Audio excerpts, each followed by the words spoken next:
And we back. It's your boy P Rose. Spill Entertainment presents Chronic Conversation. And we back today in Spill School doing our homework on the Big U Rico case. This video right here is about to break down all the co-defendants on Operation Drawdown, which is the case against Big U, incriminating him of a lot of different stuff. If you want to know about that and who Big U is, check out my previous video that I did and get you all caught up. But without further ado, let's do our homework. Let's go. Christian Forbes, aka Bus, another member from Rolling 60s. So the reason that Brick Baby and Bus are merging together is because the feds allege that the cases rise out of the same conspiracy, common scheme, transaction, or series of transactions and events. And they stated that both cases charge firearm offenses arising from the same investigation into the neighborhood Rolling 60s, which both of these defendants are from.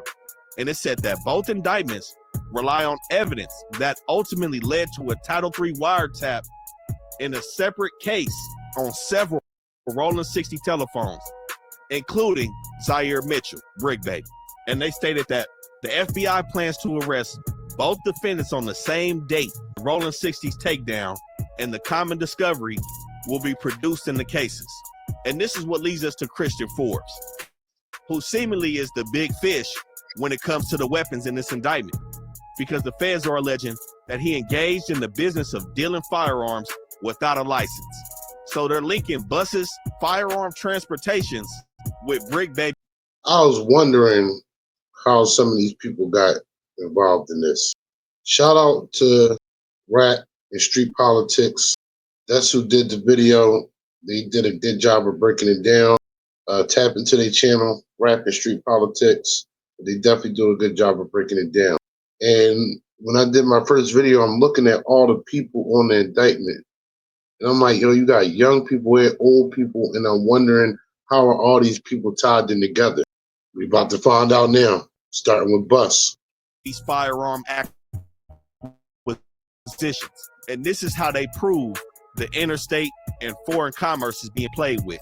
They have the man that's bringing the weapons from wherever, out of state, and they have Brick Baby receiving weapons. But it said in terms of Bus, beginning on or before January 5th, 2022, and rolling to March 23rd, 2022, who was not licensed as an importer, manufacturer, or dealer of firearms, willfully engaged in the business of dealing in firearms, specifically to sell. And they have a list and the dates of the firearms that he allegedly sold. A Smith & Wesson M&P 45, a Bersa 380, a Ghost assault rifle, and a Taurus 9mm. Now, Bus was in his own lane. Bus was in the bus lane. Because this type of work, you have to be in your own lane. Firearms out there are illegal, just like in New York. Like nobody can have one. You can have a license. I think it's like hard to get, but like that's the regular civilian walking around outside. Got a 45, 380, assault rifle of unknown caliber, bearing no serial number, commonly referred to as a ghost gun. He had a ghost machine gun. Time out. I ain't gonna lie. That's like some shit you can like imagine. But I ain't never seen no ghost machine gun. Never heard of a ghost gun. And they just usually Glocks that with no serial number, basically what they say. But they made a ghost rifle. They don't even know the caliber on the joint. Yo. Bus was definitely in the bus lane. Let's go. Let's continue our homework. Now, usually what this looks like is he sold these guns to somebody that's cooperating with the feds. Now, none of these weapons match the serial numbers of the weapons Brick Baby got caught with. so we can take him out of the equation of being the one that told on bus. Because as the feds like to do, they love to make controlled buys. And the breakdown of these firearms are a little bit too clean. January 5th, January 12th, February 2nd, and March 10th are documented dates that he sold these firearms to an informant. And again, both of these indictments rely on evidence that ultimately led to an expansion of wiretaps against the Rolling 60s. Now, the feds also allege that both of these dudes have a serious risk that they might flee if they're let out of custody. We saw Trap Kitchen Monty already out, and there's another person a part of this indictment that we're going to touch on that's already out. But there was a request made for pretrial detention due to the safety of regular members in the community being at risk, because these crimes are considered violent crimes. So we may not see Brig Baby for some time if he doesn't beat this case. Now, as the feds usually go, we've seen the wiretaps with Brig Baby. There's always some confidential informants and some people working with the police when you selling something. So this takes us to the next two defendants that went down in Operation Drawdown: Derek Andre Pollard, aka Grimsky, and Zachary Rodriguez Garcia. Yeah. Grimsky and Zach, they call him Zeke.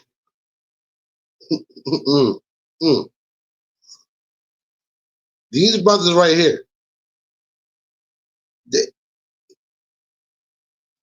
I'm gonna let y'all watch. Let's continue with the homework. Let's go.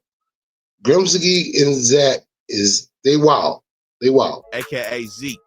Both of these two dudes are on an indictment together, accused of participating in a conspiracy to distribute meth, another count of distribution of meth, and possession with intent to distribute fentanyl, methamphetamine, and MDMA.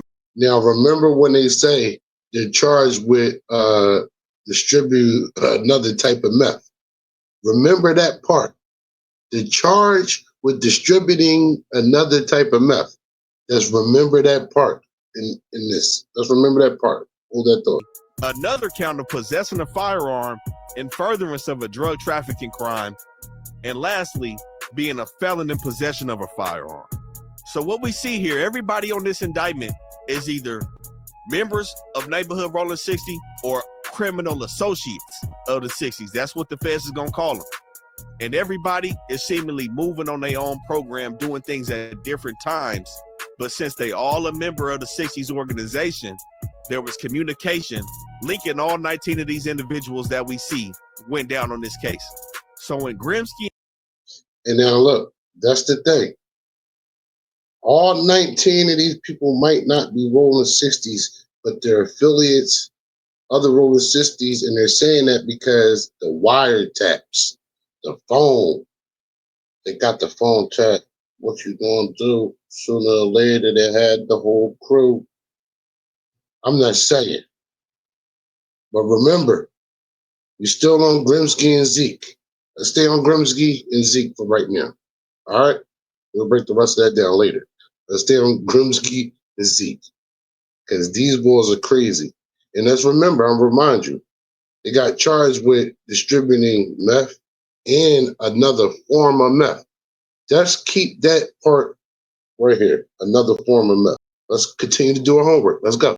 Z situation, it started with them back in 2020, around September 2nd, and allegedly it continued until February 24, 2021 in Riverside County. Now, on this day, when they became subjects of the federal investigation, September 2nd, it said that Pollard spoke to an individual who he believed was trying to buy some work. It said that Pollard is the one that usually negotiates the sale, and Garcia is the one that goes and drops the work off and kind of builds a rapport with the customer. But with Pollard being on the phone, negotiating this deal with this alleged customer, it's not known to them. This is a confidential informant discussing the sale of a pound of meth for $2,700. So Pollard instructed the confidential informant to meet with Garcia at a predetermined location in Riverside, California. Now, when they met later on that night, Garcia offers the CI 10 pounds of meth at a discounted price, knocking $200 off each P and saying he can slang it to him for $2,500 if he get 10. But he also offered other types of drugs and firearms. that he could sell this confidential informant. Now, I don't know if he knew this dude before, if he dealt with him. It don't seem like it, but that's crazy. And this is the work of some young, unexperienced members. So he went on to sell the confidential informant what he claimed to be a pound of meth, but instead was 44 grams of dimethyl-sulfone for $2,700. Now, he ended up whooping the buyer, sold him some bunk for $2,700, but that's it. Remember, I said another form of methamphetamine? Nigga, that shit was bullshit. They sold they sold the CI some bad work. I don't even know what that is. Yo, that's why the game is so tricky, bro. He that sold them a form of meth that ain't meth. What? What we talk, bro? First of all, how are you interacting with the CI? Where did you meet him at? Where did you meet the CI at? This is back in 2020. So then you serve the CI, but you flame him. You give him something that's meth, but not meth. That's crazy. Let's continue to do our homework. Let's go. Seemingly doesn't even matter to the feds, man, that it wasn't even a controlled substance. Now, after Garcia gave him that work, Paulo tries to shake the confidential informant down for $100 for brokering the sale. And of course, he met with the confidential informant and got his little $100. So they sold dude some bunk and then took $100 for brokering the deal on top of that. They was playing some shady games. But about 2 weeks. Shady indeed, bro. Shady indeed. Bro, they sold the CI back. First of all, they dealing with the CI. Second of all, deal with the nigga's bad work. Third of all, the nigga that was on the phone texted him an extra bean. Shady. Weeks later, September 17th, Pollard's back on his phone talking to another confidential informant, discussing another sale of a pound of meth. How are they running to all these CIs? How do they know all these, bro? How do they know all these CIs? They know multiple CIs. That is crazy.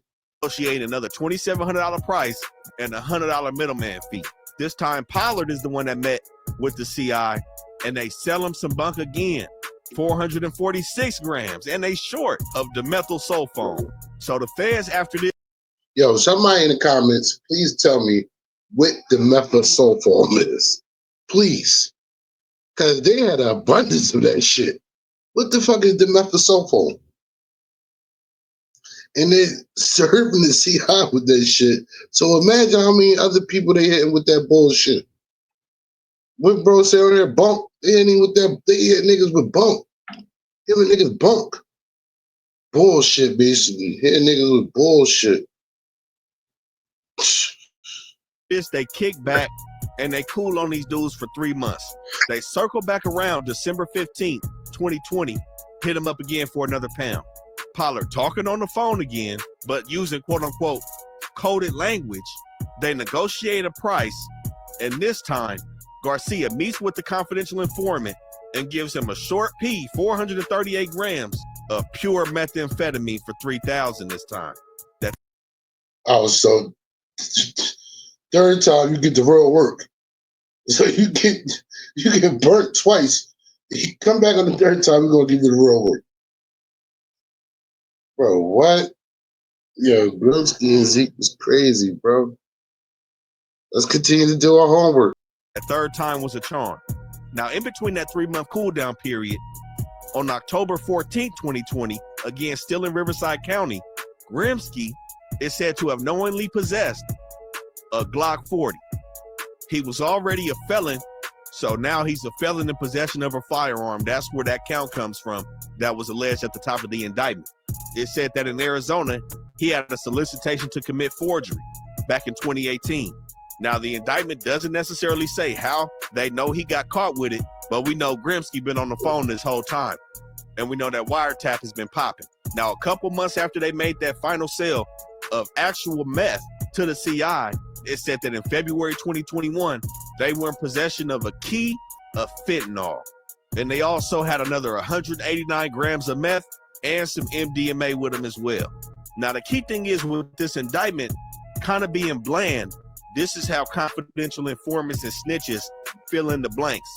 When they're not necessarily saying they were stopped with this work, they got caught with it, they was arrested with it, either they was talking on these wiretaps, saying how much work they got, or somebody's telling. And this is how these two dudes got their faces on this Operation Drawdown board, due to their connection with the 60s.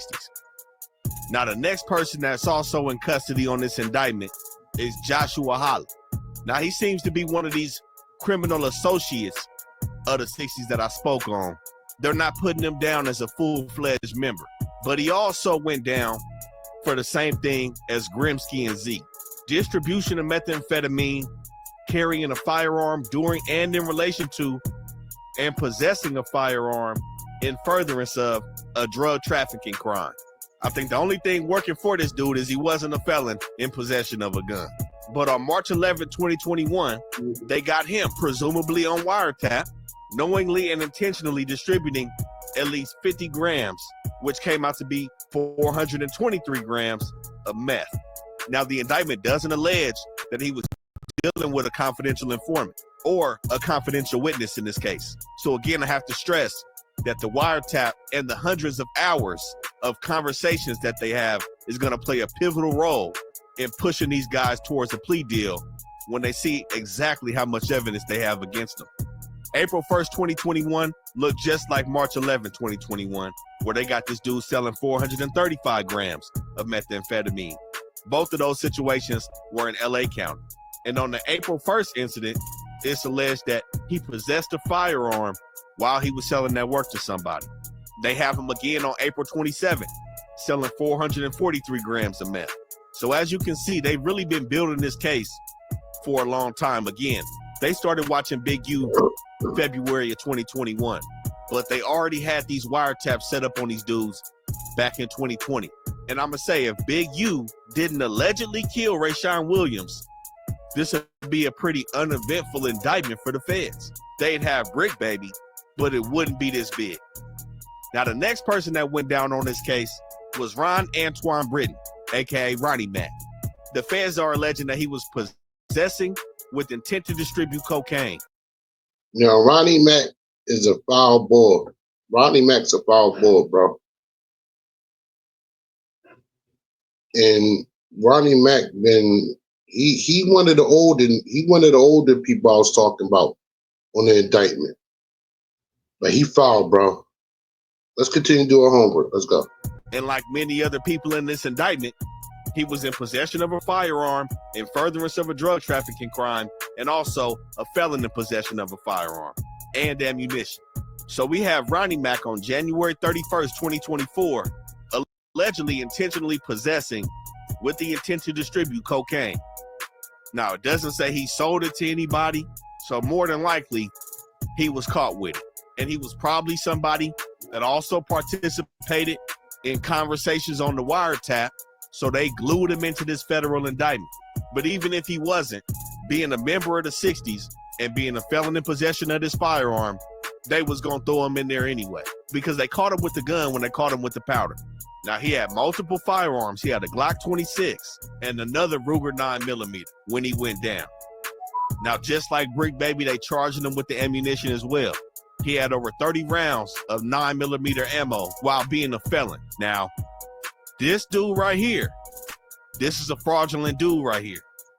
I don't know the details of this situation, but Ronnie Mac was previously convicted of having sexual intercourse with a minor and 2 counts of false imprisonment, as well as an attempted possession of a controlled substance. I don't know what That's why I said Ronnie Mac foul. Ronnie Mac foul. Forget the details. The minor false imprisonment and drugs, foul. attempt in the possession is, you know what I'm saying? But the minor charge, what was he even doing in this mix anyway? Maybe that's why he's on an indictment on his own. But yeah, Ronnie Mac on some foul shit. Now, the next 2 dudes that we saw also go down on this indictment are Denavian Hughes and Lamont Green. Now, both of them had the same charge, but they are charged separately on their own individual indictments. And that charge is the same as probably 80% of everybody that was outside of the Rico, a felon in possession of a firearm and ammunition. Now, Janavian Hughes was found to have 2 9mm pistols and 20 rounds of 9mm ammunition on May 9, 2023. Now, it's alleged that he knowingly possessed these firearms, despite the fact of previously being convicted of forgery in 2001, possession with intent to distribute a controlled substance in 2008. Oh, these the OGs.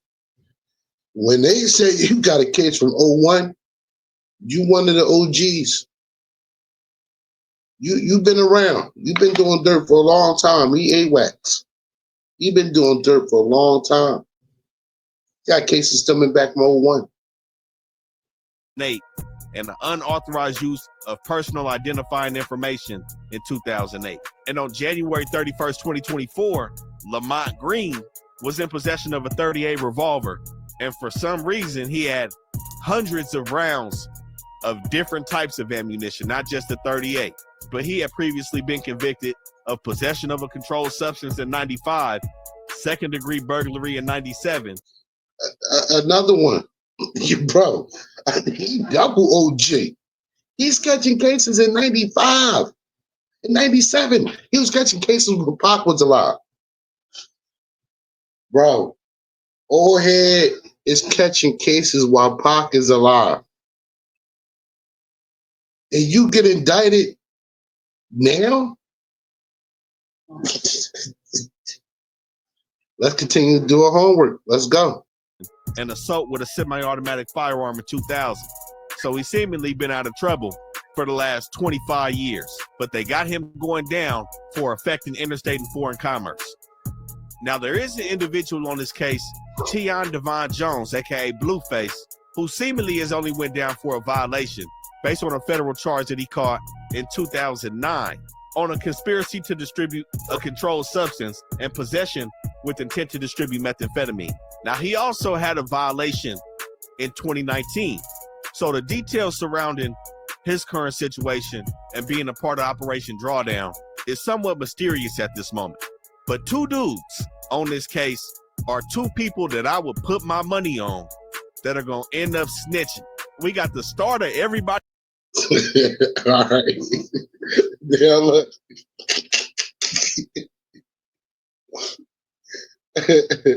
I swear, you can't make this stuff up.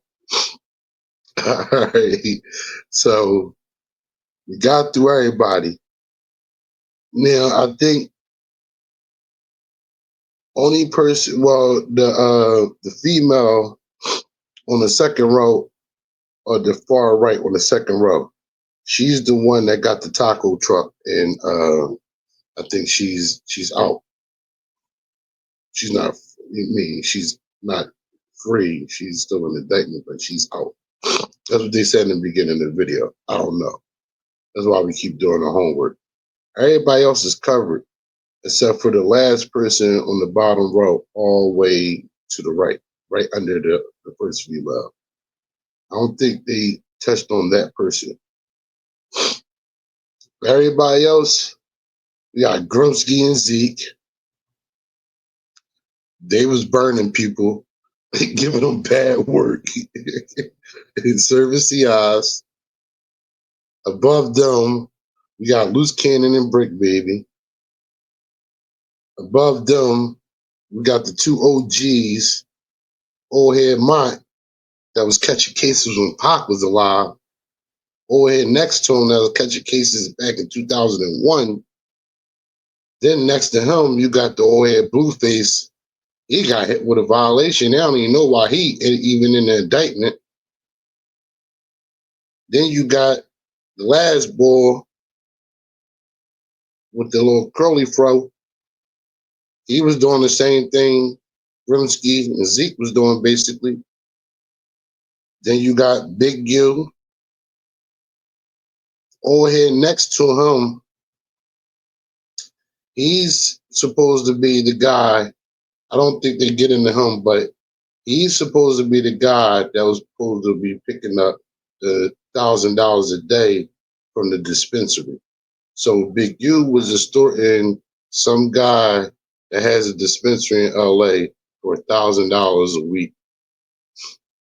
and he was sending this guy Bear Claw down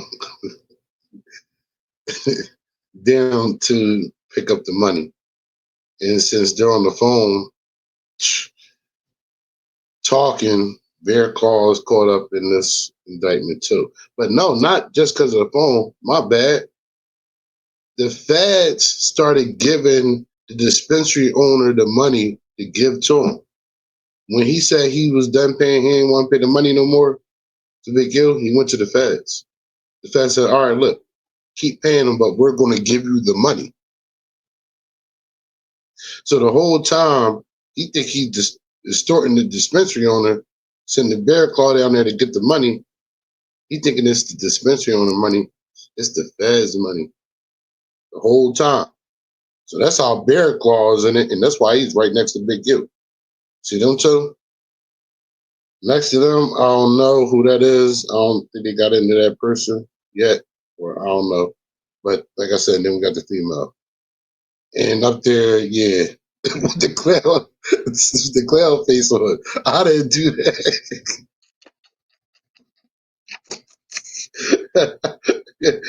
Because his charges is wild. His charges is wild. He's always getting caught with drugs and crazy stuff. He's wild. He put the clown face on there. That's crazy. All right. Now they're saying, let's play a game. Who's going to tell first? Who's going to tell first? I'm serious on this one. All right. Let's get serious. Who's going to tell first? We got main man number one down in the bottom left. If you think it's main man number one, that's going to bend, fold, the break first, let me know. We have main man number two on the bottom row, fifth on the bottom row. Is he going to bend, fold, or break first? Then we have main man up at main man number three, up number five on the top row. Is he going to bend, fold, or break? I'm just saying, let me know. Who's going to bend, who's going to fold, who's going to break? They narrowed it down. They narrowed it down to three people. It could, or it could be the guy with the clown emoji. If you think it's him, let me know in the comments who you think going to bend, fold, the break out of these four people. Let's go. Let's continue to do our homework. Let's go. Everybody's been paying attention to. Fuck Juan and Brian Perez Mejia. Those two dudes now, I don't want to necessarily put a jacket on nobody, but everybody else other than Jaquan Lee Smith, JJ, has some paperwork. Now, I don't know where fuck Juan's paperwork is or Brian Mejia, but it's something about these two dudes that's rubbing me the wrong way, man. They're not fitting in. So I wouldn't be surprised if these two dudes, if anybody takes this to trial, you may see one or both of these individuals. I'm going to just put my money on that, But Jaquan Lee Smith, he's also a mysterious character in this situation. I'm not going to say anybody is snitching other than the confidential informants that we know exist without name right now. But Jaquan Smith is also somebody that's mysterious in this case, man. But, we have to break down everybody else that was. So we got Quan, the white boy, and JJ. They can't find their paperwork for whatever reason. Their paperwork is sealed or something. But the whole thing is, man, everybody's doing criminal stuff and then they tied everybody together to what looks like wiretaps. Boom. Everybody on the phone. It's a part of this indictment because, like I said, from the outside looking in, it looks like everybody's tied to Big U Enterprises, and that's not the case. Everybody has a common denominator in the neighborhood rolling 60. Yo, shout out to Rap News and Street Politics, first and foremost. They did a great job on the video. Tap into their channel. because they're doing a great job on this stuff, especially out in California and LA. I mean, my bad, Los Angeles, California. But the common denominator to me is everybody's on the phone. Everybody's doing dirt, plus everybody on the phone equals the wiretap. It's like an equation. It's like putting an equation together. You got everybody doing dirt, plus everybody on the phone, times the gang, plus Big U equals X. But tell me what you think. Go down in the comments. We're going to keep doing our homework. The case ain't even start yet. This is just the tip of the iceberg with this whole Big U Rico indictment. And this was just a breakdown of some of the people that's on the indictment and how they're even linked in this, how they even got into this situation. As you see, one old head, he in there for a violation. He don't even know how he's a part of this. Some people, you don't even see their paperwork. Other people, they were doing dirt and talking on the phone, playing with the pistols and the meth and the fake meth. And the Fed still charged them with selling the fake meth. They don't care if it was fake, they still charged them with that too. That is wild. Listen, it's your boy Pete Rose, Chronic Conversation. Thank you for tapping in. Salute to everybody that subscribed to the channel. Make sure you like, subscribe, share the video. You already know what it is. And like that, we out.